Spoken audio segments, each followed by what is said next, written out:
Hey guys, welcome back to today's video. Today is Monday, June 23rd, 2025, and today we are going to be talking about the 2028 presidential election and Vice President JD Vance and his presidential ambitions as we are 3.5 years out from the next presidential election. Now, I know we have been spending a lot of time talking about things that are in the present, and we do take a bit of time to talk about races like the 2028 presidential. We see matchups that I've done on this channel between Pete Buttigieg and JD Vance, Gavin Newsom and JD Vance, but I thought it would be timely to take a look at why JD Vance in particular I have found to be one of the less inspiring GOP candidates and also one of the weaker potential GOP nominees in the 2028 presidential race. Now, a few of you guys commented on my last video talking about the Gavin Newsom-JD Vance matchup. Many of you guys disagreed with me on the aspect that JD Vance would have a close race with Newsom. And often, too, I saw comments surrounding my general overview about Vance, about how I thought that he was an underperformer and somebody who just wasn't becoming of someone who would need to meet the moment in 2028, given the current track record of this second Trump administration just 5 months in. And I decided that it would actually be beneficial to make a video talking about it as we go into the midterm cycle, and then after it immediately into the presidential election. We'll be talking a lot about JD Vance, who is largely seen as the next candidate for president of the United States. And the reason I say that JD Vance is in this position is because based on the data points, he absolutely is. Regardless of what you might see in a CPAC straw poll or what Donald Trump says in an interview when asked, do you see JD Vance as your direct successor? The data doesn't lie, at least not this early on. JD Vance, as the incumbent vice president, will maintain a very popular and renowned image amongst the GOP, will be an extension of Donald Trump's administration, and Mike Pence, for all intents and purposes, who had been largely seen as that extension of Donald Trump around the time they were doing early polling on the 2024 race before January 6th and before Donald Trump had lost the election, Mike Pence was the clear frontrunner. And that's because the Republican Party base is largely loyal to Donald Trump and those around him. Looking at the data points here, 4 of the top candidates here, JD Vance, Donald Trump Jr., Ron DeSantis, and Marco Rubio. DeSantis endorses Trump, Marco Rubio is Secretary of State, Donald Trump Jr. is Donald Trump's son, and JD Vance is Donald Trump's vice president. And so seeing here just the long list of candidates here, JD Vance clearly has that insurmountable lead at 46.3%. But here's the thing. It isn't about winning a primary, it's all about winning a general election. And being able to appeal to your base does not always translate to an electoral college victory. So let's unpack JD Vance as a candidate, as someone who might run for president in 2028, and why I do firmly believe the Republican Party has better options and that those better options would perform better in an inevitable general election. We first have to look back all the way back to the 2016 presidential election that laid the foundation of a winning electoral strategy for the newly formed Trump Republican Party. And it all can be seen in the state of Ohio. Ohio being a state that Barack Obama had just won twice and had voted with the presidential election winner in every election for a very, very long time. And Ohio, as a state that Donald Trump ended up winning by a margin of roughly 8.1% in 2016 after Obama had used Ohio as a means to victory just 4 years prior. And Ohio had an interesting electoral composition. Huge urban areas around Columbus, Cincinnati, and Cleveland, the big three, and what you also found too was a huge rural population. Not to mention a massive amount of Rust Belt and white working class voters that felt the immediate impacts of Obama's and his administration's policies that soured eventually, not necessarily because of those policies, but soured eventually on the Democratic Party and really liked Donald Trump as a candidate. The change from 2012 found that in almost every single county in Ohio, it swung to the right. And in many cases, we saw massive shifts.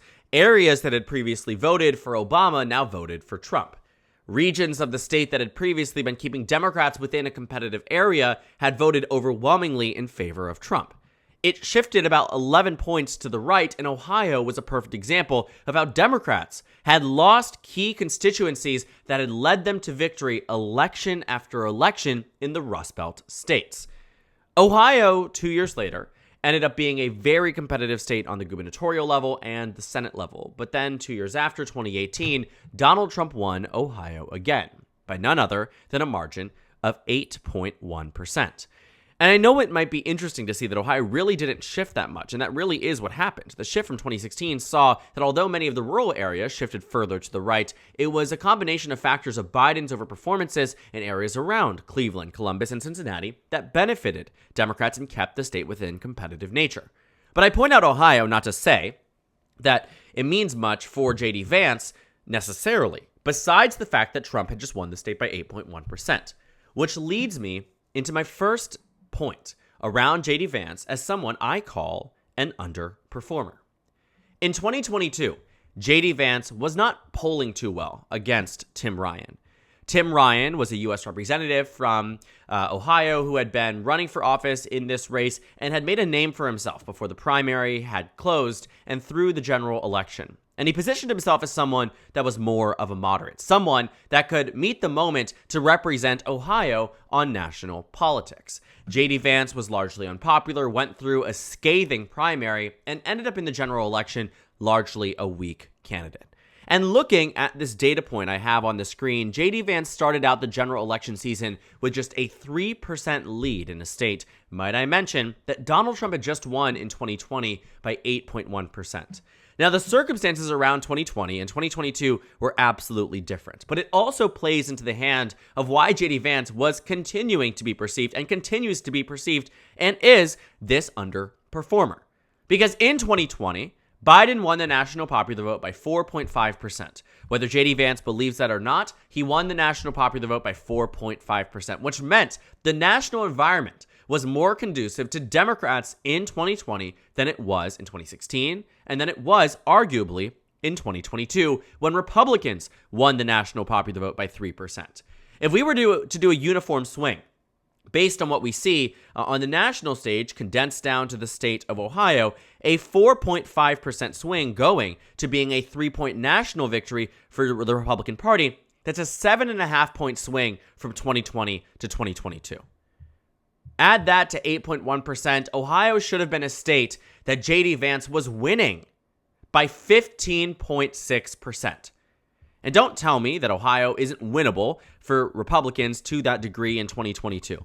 When you take a look at what was actually coinciding with these elections, you will find that in the state of Ohio, on the governor level, we saw exactly that. Governor Mike DeWine used 2022, going from 2018, which was a 3-point victory, to 2022, which was nearly a 30-point victory. Bringing it back to J.D. Vance, and I know we're spending a lot of time talking about Ohio, but this is really where you see the lack of electoral strength. That 3-point lead terrified the Republican Party.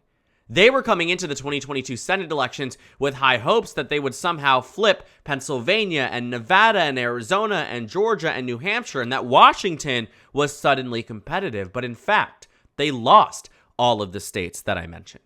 Ohio was another one of those states that they were worried that it was J.D. Vance as a lackluster and unenthusiastic candidate that he might actually lose. And you actually saw that even though J.D. Vance started out with a 3-point lead, as you got closer to the election, the lead actually narrowed up. But by the time we reached Election Day, he held an 8-point advantage in those final sets of polls that led J.D. Vance to victory. But here's what happened. J.D. Vance didn't miraculously gain all of this support on his own. Mitch McConnell launched an ad blitz around August to benefit J.D. Vance. This is an article from August 18th, 2022, just one day after Real Clear Politics publishes their average showing J.D. Vance up only 3 points in a state that Trump had won by 8. If this was the 2018 national environment, J.D. Vance would not have been an elected United States Senator and would not have been the next vice president. And looking at Mitch McConnell, who launched this ad blitz to a point that Ohio ended up being a race where J.D. Vance raised less money than what Mitch McConnell spent on the Ohio Senate race. You heard that correctly. And looking at how much money was eventually spent in Ohio, it hit over $100 million across both sides of the aisle. And so Mitch McConnell had to save J.D. Vance. That ad blitz led into the final stages of the campaign, enough so that J.D. Vance took victory. But victory was not that sweet. It was a 6.5-point margin, again in a state that Trump had won by 8.1%. For all purposes, Ohio was an underperformance for J.D. Vance by a mile. The Republican nominee for governor had won by 25 percentage points, and J.D. Vance could only muster a 6.5-point victory. And then fast forwarding to 2024, Ohio voted for Donald Trump by 11 percentage points, but not largely because of J.D. Vance, not even because of J.D. Vance, but because Donald Trump was a uniquely strong candidate in Ohio who has showed his strength in a way that J.D. Vance simply could not. And that brings me to the next point. Thinking about how this administration has been taken has had a direct impact on J.D. Vance, who might tout these polling numbers as good for his candidacy, but might completely ignore the ones surrounding his favorability. Today, as it stands, J.D. Vance holds roughly a 38% favorability rating, which is not where you want to be if you want to be the next president of the United States. In a way, he sets a record of being one of the more unpopular vice presidents in recent memory.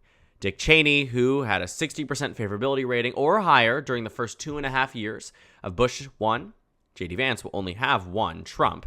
Joe Biden started off that first year with a 53% approval rating, and Mike Pence, who was, although unpopular, continuously outpaced Donald Trump throughout the entirety of that presidency. And thinking about what that means for 2028, we know about how being able to, or not being able to, distance yourself from a president can sometimes result in your eventual loss. There's only been one instance in modern history of a vice president going on to be elected as president of the United States, and that is George H.W. Bush. Kamala Harris was obviously going against the grain of what history had said because many vice presidents had tried and failed. J.D. Vance, if Donald Trump's administration maintains the level of unpopularity and continues to see the decline that they've been experiencing, J.D. Vance won't be able to distance himself either. And it's not like Donald Trump chose somebody who has the electoral prowess or is an electoral juggernaut in the way that some of the other VP candidates might have been for his candidacy. And looking at J.D. Vance as the presidential nominee in 2028, there are some huge fundamental differences in the way that J.D. Vance operates and the way that Donald Trump operates. And as much as the base might want a Donald Trump redux, they will not get it out of J.D. Vance because J.D. Vance isn't that guy. He's not the one who can replicate Donald Trump to the degree that it needs to be replicated if that is indeed the way he believes he can win. And while J.D. Vance, I think, might be someone who comes into this with the initial expectation that he clears the primary field and might not have as much of a scathing primary, Donald Trump's second administration, I do believe by the time we reach the end of it, will be not that much more popular than the first and potentially less popular. Barring a national crisis and this is something that I really didn't think was going to be words that I would talk about, but a wartime effort, Donald Trump's approval rating, and even then I don't think it'll recover, his approval rating will continue to be in the negative. I do not think it will reach the positive by the time we reach the end of this administration because it's not in the nature of Donald Trump-style governance. And going against the grain and beating the incumbent party has been the standard in American politics since 2016. Trump beat the Obama-era legacy and Clinton, who was seen as Obama's successor. Biden beat Trump during the COVID-19 pandemic and a national pushback against the incumbent president. And Trump came back and beat Kamala Harris, who was largely seen as an extension of Biden's administration. So what do I think will happen in 2028? Very likely a very similar set of circumstances that leads a Democrat to victory against J.D. Vance. And thinking about who alternatively might be able to run in 2028, there actually is a pretty long list that I think the GOP might actually stand to be in a better position running in 2028. And while I don't think that all of these people have come to the major forefront and said, I want to run, names that come to mind are people like Glenn Youngkin, who might have said, I don't want to run, but still arguably has that more tempered approach that can still bring out Republican support, but doesn't have the electoral liability that this administration might provide to J.D. Vance. And thinking about an electoral college run for Vance, you have to think about it from the perspective of where he will do best and where he will do worst. And while I think that J.D. Vance might be able to bring in certain portions of the electorate that Trump was able to bring into the fold that might have been Obama-era voters on the Democratic side or Gore and Kerry-era voters on the Democratic side, yes, I do think that Vance will still perform well amongst the male demographic, do slightly better than Trump did in 2020. I don't think he has what it takes to do as well as Trump did in 2024, nor do I think he inspires them to vote in the first place. A lot of these voters that Donald Trump won were what we call low propensity voters, voters that only voted in presidential elections. But they've only really been tested in 3 presidential elections, 2016, 2020, and 2024, when Donald Trump just so happens to be on the ballot. And so we will see. Is it an effect of Donald Trump? Is it an effect of just the presidential election? Is it an effect of the Republican Party? We don't know. But for J.D. Vance in particular, we have seen the electoral history. We have seen the way he carries himself, the gaffes that he makes, the things that he says very confidently behind the podium, but gets torn to shreds online, gets torn to shreds by the media, even in some cases by members of his own party. Because J.D. Vance, I don't think, is the best case for the GOP in 2028. And although he may win, right, it's very possible he could be the next president of the United States. But there's no guarantee of that. Not in a way that I think he believes to be true. And not in a way that I believe that anyone should be looking at J.D. Vance as the GOP's next best bet in 2028. Because eventually, this Trump politics will fade, and J.D. Vance will try to resurge it and try to replicate it. But I don't think it's going to work. And even if he does, in some ways, embody the spoken language, mannerisms, ideas of this administration and Donald Trump himself, by the time we reach November 2028, if the approval rating isn't high, his chances won't be either. Because Americans very clearly have a history in the past 3 cycles of rejecting incumbent leadership, and J.D. Vance's electoral history doesn't make me confident at all that he will be the one to go against the grain and break the streak. Because I do believe firmly that the Republican Party has better options, but right now J.D. Vance leads them all, and it doesn't look like that's going to change much between now and primary in 2028. But a lot can change on the national stage, a lot will change, and we will see what happens over the next 3 years. So thank you guys so much for watching this video. Make sure to comment down suggestions below. Subscribe on the left if you haven't already, and check out the Instagram and Twitter. At the bottom left of the screen, there's also a Discord server for you to go ahead and join. On the screen, there's a video for you to watch, and then a playlist for my 2028 election analysis videos. Again, thank you guys so much for watching, and I will see you all tomorrow.